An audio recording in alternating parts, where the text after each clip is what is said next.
Hello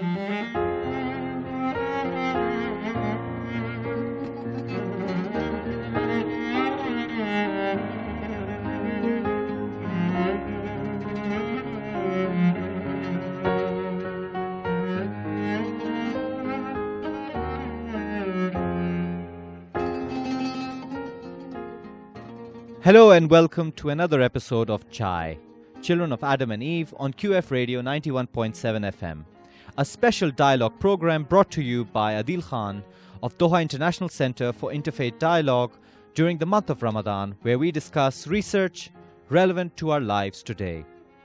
Today on our program we have with us Ian Almond, an intellectual. If anyone deserves that title, then Ian truly deserves it. Who is engaged with the world around him, who is both curious beyond academic disciplines about the world we inhabit and how it came to be as it is, who has not lost precision in his analysis with his diverse interests.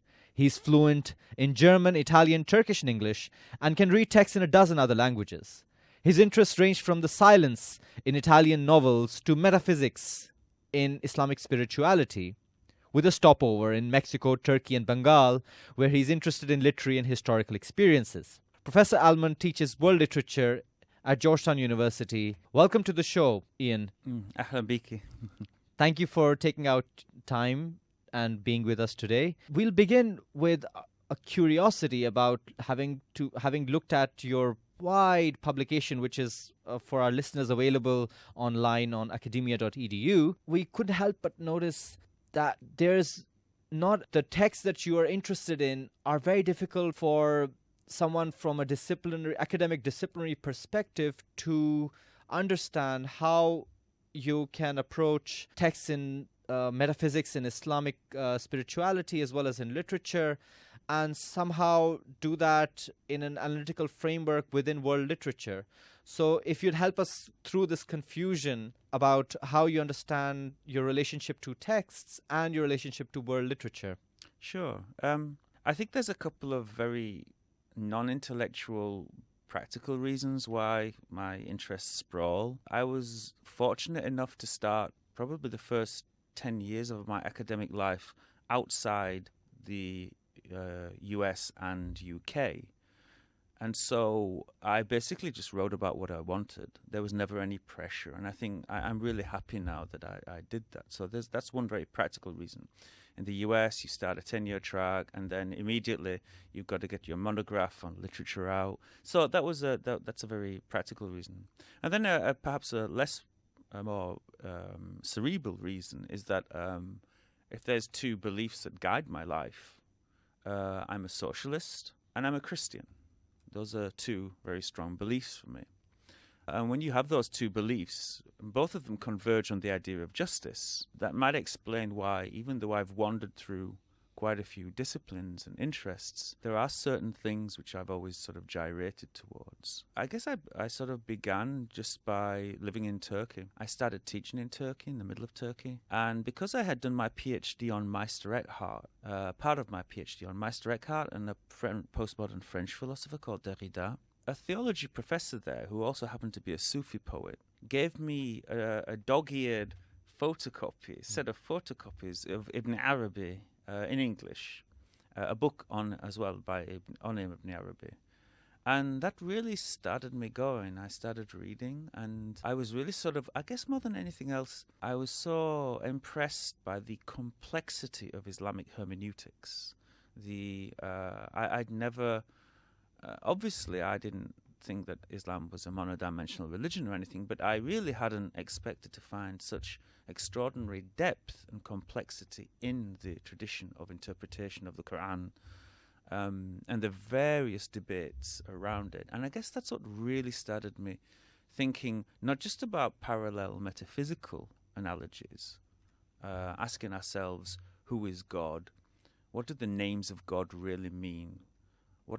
Do the names of God lead us to God, or do they keep us from God? All of these questions, which are probably analogous in Jewish and Christian as well as Islamic tradition. But it also, in a very, very different way, made me reflect on the kind of intellectual situation in which I would never otherwise have encountered that complexity of Islamic thought, that I had grown up with these kind of very sort of opaque, monolithic West and Muslim world, these very clumsy and homogenous stereotypes on both sides. That may sort of explain why, on the one hand, I'm interested in sort of like slightly esoteric practices, like, for example, the trying to understand the dissolution of the self in secular as well as Islamic contexts. But at the same time, I'm also very interested in exoteric practices, such as how institutions filter knowledge, how institutions produce structures which make us think about things like Islam or like Arabs in particular ways. I'm not sure how much crossover there is between the two, but those are two really currents: this esoteric interest in the history of ideas, and the exoteric, very much more political interest in the movement and development of institutions. Those are two currents which sort of run through an otherwise very diverse collection of interests. So placing your own work for helping our listeners and here myself understand in the context of your own writing as a Christian socialist thinker who's engaged in the idea or inspired by justice as a theme, how do you place yourself in relation to in relation to the Christian tradition, in relation to the Christian literary tradition, for example, in relation to Christian thinkers, esoteric and exoteric, and how does that relationship then manifest itself as for you as a scholar who is in predominantly a secular academy, where world literature is, if anything, the most secular of the secular? Okay, that's a long question. I'll get back to that at the end, the world literature thing. Within the Christian tradition, I think traditions obviously have all kinds of soft underbellies. Like, you have institutional traditions, and then within those traditions you have thank God, you have lots of counter-traditions and sub-traditions which work against them.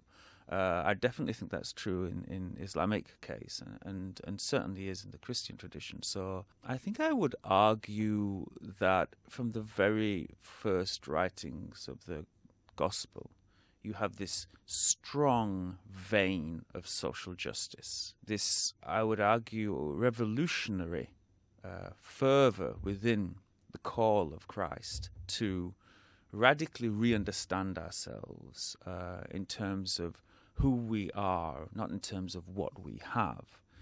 You see very early on in the New Testament this belief that riches can only ever keep you from God, that riches will blind you, they belong to the world and they will keep you, there is this very strong theological vein.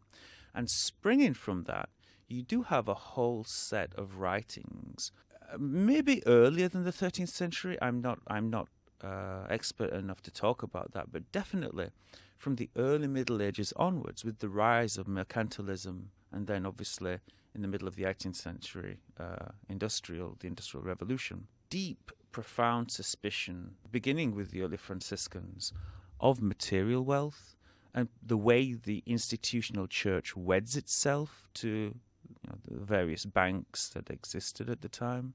So, for example, you have some very interesting debates quite early on in the 13th and 14th centuries about whether interest is not technically a sin, or, if I can be even more precise, whether interest is not trying to own time which only belongs to God. If interest is understood as future earnings, this was the Franciscan debate at the time, if we charge interest, or are we not actually trying to buy and sell something which really only belongs to the Creator? So we have these very interesting debates early on, illustrating an anxiety about wealth and the kinds of things that wealth can do, the kinds of ways in which wealth can inflate the importance of individuals so that they may even be tempted to take on godlike attributes, which of course is sinful. When you couple that with something like millenarianism, very early on in the Gospels, and then going on, you have this powerful eschatology this belief that the end days are imminent, and that there is some kind of message of radical social justice linked in with this eschatology. And then you look at the way these millenarianisms played out in revolutions. So I guess the most obvious example would be in England would be the Peasants' Revolt of 1384. Christian eschatology played a central role in a temporary overthrow of the monarchy. It was stamped down brutally, but it's one of a series of peasant revolts and popular revolts going all the way up to the 19th century, which was linked with this tradition of, I guess anachronistically, you could call it Christian socialism, but there are many other ways you could talk about it. And so I'm interested in those kinds of currents that really, Piers Plowman is a very early example of this. Piers Plowman is a medieval English text which is located around the 13th century, and again is about a peasant who rips up the documents given to him by the local priest and declares that these institutions are worldly and have to be swept away. Anyway, I'm not going to go into a long lecture about it, but what I'm saying is you have these veins of really sort of radically subversive theological thought buried within this history. And would this be radically different to the little that I know about early church history and early Christian history, that those members of society who were inspired by their faith but left the society in order to live a life true to themselves? I mean, this is there's the famous passage in the Acts of the Apostles where the first church basically is this group of people, and they don't have any property. All of their property is owned by the community, and one couple famously tries to keep their property away from it, and they are struck. I think they are either struck dead or struck blind, struck dead by God because they have tried to keep their property from. And this is for subsequent socialists, particularly in the 19th century. You get the Fabians, you get a lot of popular socialists in the 19th century using. Often they weren't Christian, but they started using these early biblical examples to justify their own revolutionary ideas to a church-going population, which what the English were in the 19th century still. So you have Engels writing about this. You have a number of William Morris, probably most famous. He's a very famous 19th century English poet and reformist, who basically retold, fashioned a number of these ideas to support their own, basically Fabian socialist projects. Coming to your now understanding of Islam and the Islamic tradition and how it can help our listeners understand basically based on your comparative analysis of both historical texts as well as Muslim-Christian relations, how do you see the wide variety of approaches that Muslims engage in the world today, politically, for example? Do you see parallels with Christian socialist movements? Yes, I mean, the most immediate example that springs to mind is there's a famous Turkish communist poet. Okay, all right. I mean, he came from a Turkish background, but obviously he wasn't a Muslim. Called Nazim Hikmet, who basically rewrote an episode of Turkish history in the 13th century. Sheikh Bedrettin's, it's called in Turkish Sheikh Bedrettin's epic, and this was a popular uprising in the 13th century, led by this sheikh, who it was brutally stamped out, and all his followers were killed. But one of the interesting aspects of this was that this sheikh was using the idea of the Tawhid to make an argument for property reappropriation. And obviously, 7 centuries later, the communist Nazim Hikmet seizes on this and uses it to tell. It's a very famous poem in Turkish. But you get this idea that, and it does run alongside a lot of Orientalist convictions, and I say that possibly in the slightly negative Said-esque sense of the word. It does run alongside an Orientalist conviction in the 19th century that Islam didn't believe in property. Marx gets this from the Orientalist Francois Bernier. I'm not going to tread into whether that's true or not, but it is an interesting idea. Private property here, you mean? Yes, absolutely. Yeah. You're listening to Chai, Children of Adam and Eve, on QF Radio 91.7 FM, a special dialogue program brought to you by Adil Khan, where we are discussing today politics, ownership, and literature with Ian Almond. Ian, we were just discussing about property in Islam. Would you understand the Muslim political movements, whether we call them Islamist or whether we call them inspired by justice, Quranic justice or not? Do they go deep enough to the root of social inequality, like the question of property? Or do they, in your view, get distracted by rather shallow slogans, as some commentators would consider their movement to be about, and not really, if their sloganry is about pro people and pro change, it doesn't go to the heart of the problem of social inequality. Sure. I certainly can't speak with any authority about how this works out within Islam. I don't want to claim to do that. But from living 6 years in Turkey, there were a variety of very different Muslim, and I'm not talking about seculars now, I'm talking about Muslim. There were a variety of different Muslim groups who at some time or another expressed some kind of interest in social justice. I think sometimes, I'm not sure if we can talk about it as exclusively Islamic, because the same problems arise in the Christian and the secular liberal West, that you have institutions that are frankly more interested in just a kind of facade of reform, rather than really sort of calling into question exactly what is causing the problems that they are concerned with. So, a kind of like vakuf charity mentality, which I don't want to denigrate. It certainly has its uses, but it can't be seen as a long-term solution. And what I found most interesting about the Gezi protests in Turkey was that you had, amongst all of these secular leftist groups, you had a pretty vocal, significant group of young anti-capitalist Muslims. I'm not making that up. They put themselves out as anti-capitalist Muslimanlar, who were walking alongside their secular comrades because they agreed on a number of points: that anti-imperialism, against the capitalism of greed and selfishness, for more human rights. It was interesting that they had sort of tried to find some kind of points of solidarity in which they could march alongside people who weren't Muslims. I was sort of like heartened by that, to see.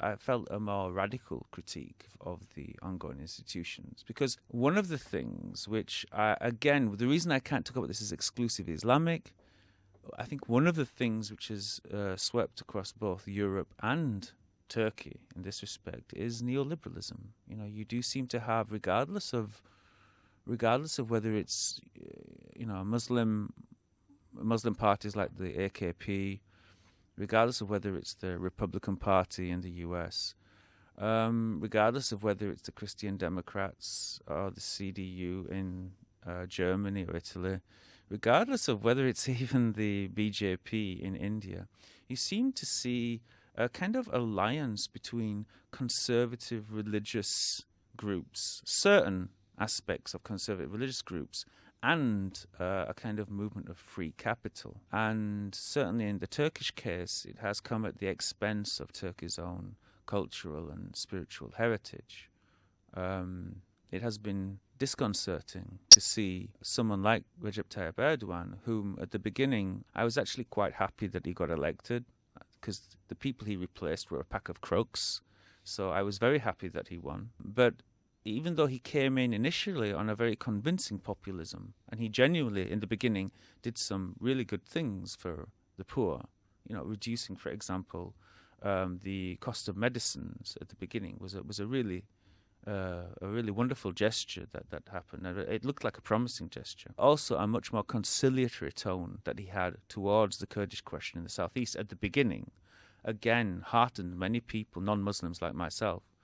But increasingly, he just seemed to sort of drift into making friends with, big business, sort of increasingly seemed to sort of nestle himself in an environment where the most important decisions in our communities are handed over to economic elites.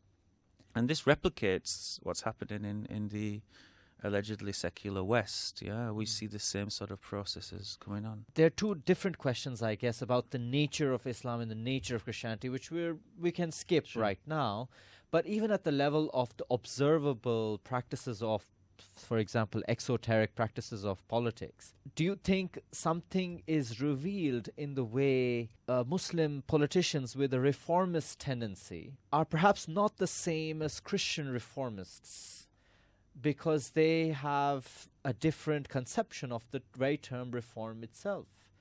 And here I do not mean just social conventions, but also perhaps at the level of a faith in a world where God intervenes other than through their own means and other than through the means of the church. The question is whether the religious faith, and I think the increased visible religiosity of Muslim politicians and the Muslim countries they are in, makes them different from European politicians. I think it's a very different context, I agree. When you look at the privatization of services, when you look at the web of personal interests involved in the privatization of those services, I guess even someone as sympathetic to the Islamic notion of charity as myself has to be a little suspicious. I take your point that perhaps there is a community of religious believers in Muslim countries such as the center of Turkey, which perhaps is willing to fill the gap that doesn't exist in Europe. But nevertheless, we have real poverty in Turkey, and I'm not sure I necessarily see that. I don't see, for example, in all the closed libraries that are happening in Turkey, I'm not sure I see vakıfs coming in and replacing those with libraries. Do you not think that this medieval view of, or it goes all the way back to Augustine, and the difference between the city of God, this world can be made in the image of heaven, while the Muslim view perhaps has predominantly been that this world is already sacred. The struggles of social justice have to be fought within this sacred world. So given that, wouldn't you say that there are some differences which make difficult to use the same vocabulary like reform, because Muslim politicians might have more hope, not just in revolution and not just in the difference between revolution and oppression, but in the hope for reform at an everyday level, at an individual level, and hence at a institutional level, because they just look at the world differently. I think in some ways I do agree with what you're saying. I do think it's important to stress the very different context, and I wouldn't attempt to talk about Tunisia or Egypt or Turkey or Italy or the UK as blanket. I mean, there are very, very different histories to each of these countries. But I think, given what you've said about the sacred, nevertheless, we do see a situation in which those notions of the sacred, for example, the idea that poor people themselves have a right to a basic standard of living, that there's something about our community which is inherently obliged to look after everyone in that community, which is a trans-cultural, trans-religious idea. We see that in all three religions of the book. There are forces today which are radically compromising that. Forces via the World Bank, via the IMF, via this radical quantification and commodification of the world, which are going in a completely opposite direction to that spirit of community, which is in all three, Ahl al-Kitab. And I think that for me is the unifying problem. It's not that all these contexts are necessarily the same, but that there is a similar problem approaching. We're talking about politics, and I'm a literature professor. Maybe that was my fault that I started you, because you had something about world literature there, and I was wondering.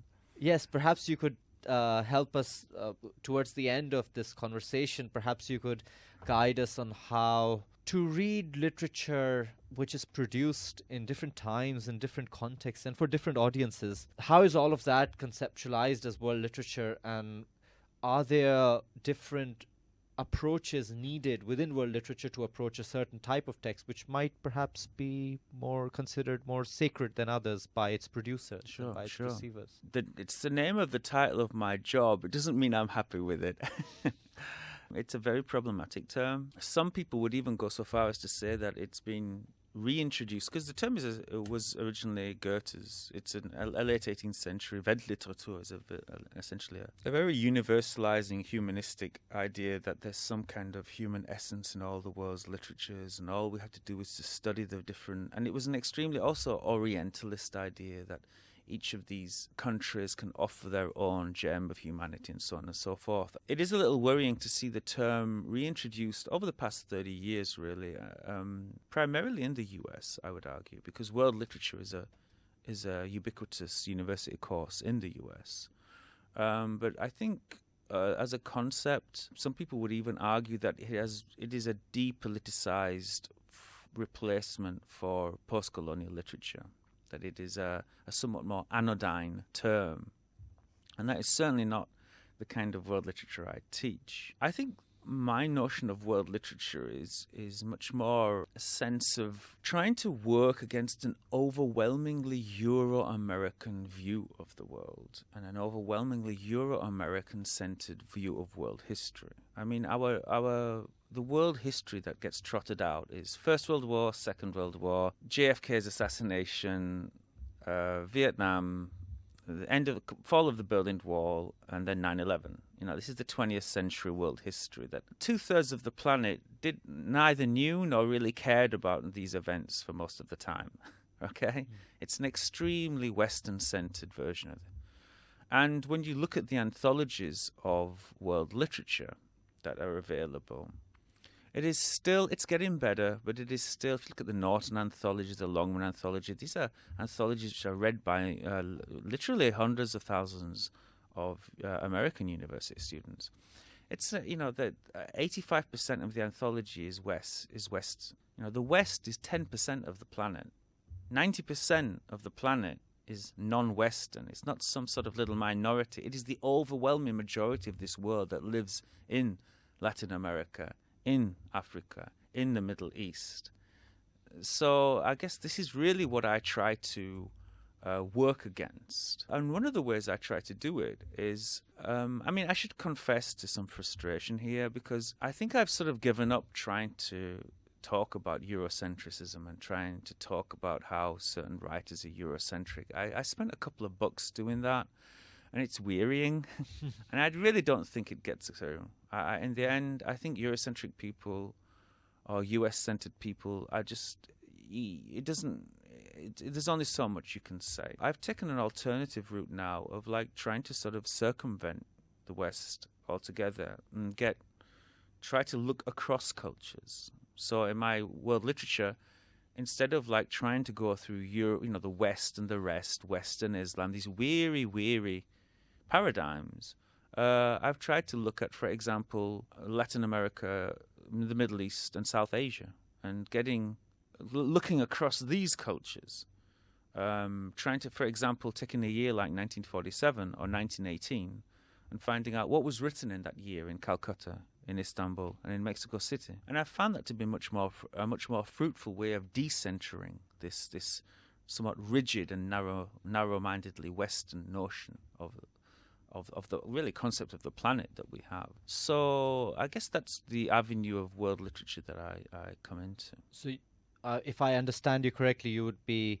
in favor of the shifts within the discipline of history itself, which are heading towards connected histories and world history, and are asking us to look at a historical conception which does not privilege necessarily the Euro-American experience. Thank you very much, Ian, for your time today. Stay tuned to our radio program and to keep following us throughout this month for the many programs that will be coming to you on this frequency. I'd just like to say that we have learned much about how to conceptualize and how to think about the differences in both our shared histories as people. We've also perhaps thought a bit about the very notion of privilege and being underprivileged itself, not just in material terms, but also in terms of access to expression and access to institutions which allow us the expression as people of writing. Thank you very much for sharing these thoughts with us, and we hope to have you again someday soon. Thank you. Thank you very much. And a special thanks to Ehab al-Sheikh for bringing this program to you.